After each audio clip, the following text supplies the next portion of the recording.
तो मैंने finally Peddie movie देख ली है। अब ये पेड्डी मूवी क्या वर्थलेस है या फिर वर्थ इट है, ये तो इस पे बात करेंगे, ठीक है।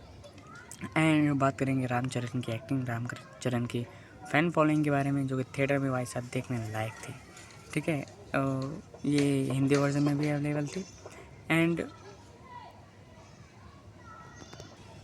क्या ये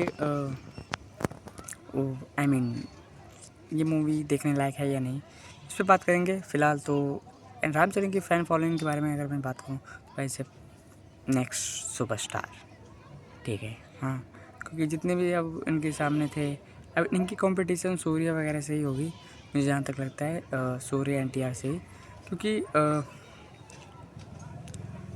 थलापति विजय एंड रजनीकांत तो अब बहुत ही कम ही, रजनीकांत जब तक है तब तक तो मूवी करेंगे, वो तो बात की ही बात है।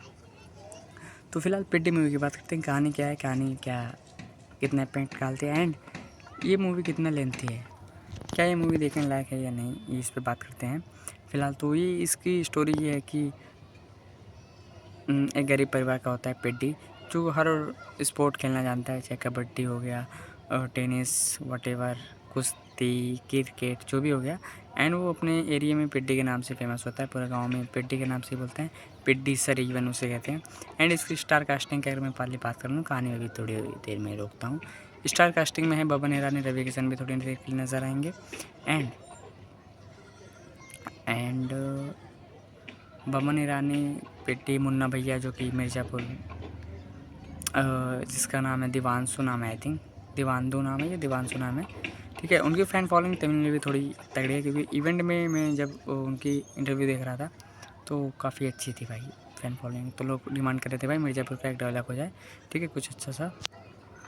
तो बात करते हैं कि इस मूवी के बारे में कहानी क्या है। तो कहानी सिंपल सी है कि एक गांव में एक लड़का होता है पेड्डी नाम का, तो वो हर एक स्पोर्ट खेलता है, अपने गांव को रिप्रेजेंट करता है अच्छी मूवीज़ के आई मीन अच्छी स्पोर्ट खेल के। तो उसको इंटरनेशनल जाना होता है, तो काफ़ी गरीब परिवार का होता है, और उसके काफ़ी गरीब गांव भी होता है आई थिंक, ठीक है, इतना समझ लो। एंड फिर गाँव वाले उसको सपोर्ट करते हैं, वो किस तरीके से इंटरनेशनल खेलता है, ये इस मूवी की कहानी है, ठीक है। तो इसमें कहीं ना कहीं अगर आप मैं बताऊं, जिस तरीके से अगर कोई इतना गरीब परिवार का लड़का इंटरनेशनल खेलने के लिए अपने सब कुछ त्याग रहा है, डेडिकेशन इतना दे रहा है अपने करियर को लेके, तो उसको इतना लस्टफुल इस मूवी में दिखाया गया है जो मैं आपको बता नहीं सकता। मतलब इतना लस्टफुल नहीं दिखाना चाहिए था अगर मैं बात करूँ तो भाई, अगर नहीं भी दिखाते तो भी चलता भाई, ये मूवी हिट हो जाती। एंड इतना लेंथी मूवी है भाई ये, ठीक है, 3 घंटे की मूवी है, जिसमें 3-4 सॉन्ग पता नहीं क्यों ऐड किए गए, पता नहीं क्यों, मतलब ज़बरदस्ती डाले गए हैं, मुझे लगता है फालतू के। अगर नहीं भी होते तो भी चल जाता, बेकार सा, लेकिन ज़बरदस्ती फोर्स डाले गए हैं इस मूवी में। खैर अब डाल दिए तो डाल दिए तो इसमें भी क्या ही कर सकते हैं। बट इस मूवी के अगर मैं अच्छी बात करूँ तो भाई अच्छी बात तो इसमें कुछ है ही नहीं, मुझे लगता है। एंड इसकी नेगेटिव्स की भी बात करो तो भाई साहब, रेलवे के जितने भी सीन्स सारे हैं ना, सब के सब इतने भाई साहब वाहियात हैं, मैं क्या बताऊँ। विजुअल इफ़ेक्ट्स एंड एक इस मूवी में सीन भी है, एक लड़का होता है, वो जाता है जो आई मीन कुछ तो लिया हुआ होता है हाथों में, जो बच्चे काका गागा लिखते हैं ना, वो उस टाइप वाला होता है। उसमें साफ हिंदी में लिखा होता है काका गागा से यहाँ तक, ठीक है। मैंने थोड़े बोलने में गलती की हो तो भाई साहब फंबल हो जाता है। तो फिर वो थोड़ी देर के बाद वो तमिल में होने लगता है, मतलब तमिल में थोड़ी देर के बाद देंगे तो स्क्रीन में उसको तमिल में दिखाया गया है। पता नहीं क्यों यार, इतना फ्रस्ट्रेट हो जाता हूँ ये सब मूवीज़ देख के, मतलब मन करता है कि बंद छोड़ दूँ, रहने दो, नहीं देखूँ, नहीं, खैर देखना पड़ता है। एंड इसके स्क्रीन पे लिख के बात करें तो एक्टिंग रामचरण की नो डाउट प्योर एक्टिंग अच्छी है, बट कहीं ना कहीं वो थोड़ा लस्टफुल अगर नहीं दिखाते तो भी चलता, क्योंकि इस मूवी में हीरोइन जानवी कपूर है, पता ही नहीं क्यों, वो अगर ना भी होती तो मूवी अच्छी बनती, मुझे ऐसा लगता है, क्योंकि उनका कैरेक्टर कुछ खास है नहीं, बेकार सा कैरेक्टर एंड बेकार सा रोल। एंड इस मूवी की ख़ास बात सबसे पहली बात ये, तो इस मूवी सबसे पॉइंट वाली बात ये है जो कि सही है इस मूवी के लिए। एंड मैं जानवी कपूर का कैरेक्टर इसमें नहीं भी होता तो भी मूवी अच्छी बनती, खासकर। एंड इसकी स्टोरी मैंने आपको पहले बता दी थी कि एक गरीब घर का लड़का होता है, वो इंटरनेशनल खेलने के लिए अपना सब कुछ डेडिकेशन सब कुछ ध्यान देता है। एंड सच बताऊँ कि ऐसी मूवी रिव्यू करने में मुझे बिल्कुल भी मज़ा नहीं आता। आप मेरे चेहरे मेरे फेस प्लेयर्स से पता कर ही ले सकते हैं। मुझे बिल्कुल भी अच्छा नहीं लग रहा है मैं इसे रिव्यू कर रहा हूँ। मैं इसे स्किप ही करने वाला था, मैं सोचा कि छोड़ यार तो इसकी रिव्यू नहीं करते। फिर मैंने सोचा कि चलो यार ठीक है कर ही देते हैं, भले ही मुँह बना के करना है ऐसे। मुझे बिल्कुल भी मतलब अच्छा नहीं लग रहा है, क्योंकि लास्ट टाइम जब मैंने चैनल स्टार्ट भी नहीं किया था तब RR मूवी आई थी, RRR रामचरण NTR की। वो मूवी बॉक्स ऑफिस पे बहुत फाड़ू फटी थी भाई। एंड लास्ट टाइम जब रामचरण की जितनी भी मूवीज़ आई हैं, RR हो गया चाहे, तो मैं RR को ही जानता हूँ ऐसे।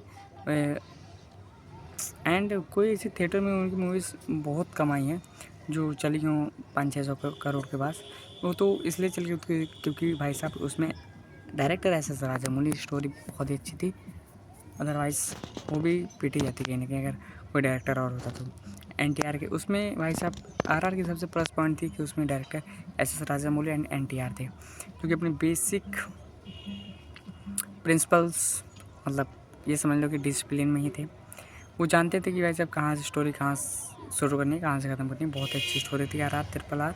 लेकिन जो पिड्डी मूवी आई है भाई, इनमें तो भाई साहब कॉमन सेंस ही नहीं है। अगर मैं एक लाइन में रिव्यू करूँ पिड्डी मूवी की तो भाई साहब वन टाइम वॉच भी नहीं है, क्योंकि इतनी लेंथी मूवी 3 घंटा कौन ही बेकार करने जाए, ठीक है।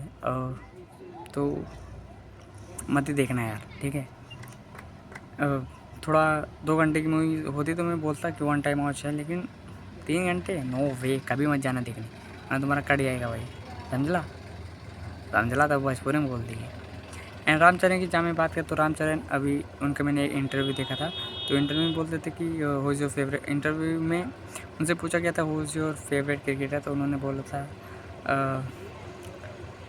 आई थिंक कुछ इस तरीके से क्वेश्चन पूछा गया था। उन्होंने बोला था कि Jasprit Bumrah is my favourite player. वो जिस तरीके से फ़ुटबॉल खेलते हैं मुझे काफ़ी अच्छा लगता है, एंड वो इसी तरह से फ़ुटबॉल को इंडिया के लिए रिप्रेजेंट करते रहे। पता नहीं उस दिन कौन सा नशा करके आए थे रामचरण। एंड इवन बुमराह ने भी कम बैक देते भाई उनकी फ़ोटो उड़ाई और मतलब विशेष करने के लिए। तो उन्होंने बोल दिया कि आई एम मोस्ट नहीं, बुमराह ने लिखा था स्टोरी पे कि मैं बहुत एक्साइटेड हूँ आपकी आने वाली अगली फिल्म के लिए, टॉक्सिक के लिए, जिसमें आपने काफ़ी शानदार टीज़र मैंने देखा काफ़ी अच्छा था, और मैं बहुत एक्साइटेड हूँ टॉक्सिक के लिए। और टॉक्सिक तो भाई साहब आप जानते ही हो किसकी मूवीज़ थी। टॉक्सिक तो आप जानते हो किसकी मूवी थी, यस की। तो इस तरीके से फ़नी वे ट्रोल किया गया था बुमराह के थ्रू रामचरण को। लेकिन कभी कभी गलतियाँ हो जाती है रामचरण से, ठीक है, जो कि इस मूवी में भी हुई। लेकिन जिस तरीके से डेडिकेशन उन्होंने इस मूवी में दिखाया है भाई साहब, उन्होंने बॉडी को इतना चेंज किया है एंड इतनी अच्छी एक्टिंग उन्होंने की है। बट कहीं ना कहीं अगर आप देखो तो फर्स्ट हाफ में उन्होंने अगर आप देखोगे हिंदी डब में, तो फर्स्ट हाफ में उन्होंने जो रामचरण की डबिंग हुई है वो 2 लोगों ने की है। एक तो KGF में जो किया था यस की वो, उसका मुझे नाम नहीं याद आ रहा है, एंड एक कोई और किया है बंदा, ठीक है। तो इस तरीके से डबिंग हुई है फर्स्ट हाफ में रामचरण की। तो इस लेवल की हो रही है, पता नहीं क्या कर रहे हैं सब डबिंग के नाम पे, सब चाहे हम कुछ भी कर लेते हैं, पता ही नहीं चलता। तो अगर मैं इस मूवी की रेटिंग दूँ तो भाई साहब 10 आउट ऑफ 3 दूँगा, क्योंकि उतनी अच्छी मूवी नहीं है भाई। हाँ, इसका प्लस पॉइंट रामचरण ही है, सिर्फ अपने कंधों पे मूवी उठा के लेके चलते हैं। बट जिस तरीके से डायरेक्टर ने उनको इतना लस्टफुल दिखाया मुझे बिल्कुल पसंद नहीं आया। बस इसके लिए मैंने स्टार घटा दिए, अदरवाइज़ मैं देता 5-6 में 3 दिया हूँ। ओके गाइस, तो मिलते अगले वीडियो में, तब तक के लिए bye bye bye bye bye bye. मैं जा रहा हूँ और भूख लगी है काफ़ी, तो ओके बाय, टेक केयर। ये तो व्हाट्सएप वाला मैं बोल रहा हूँ, टेक केयर, बाय।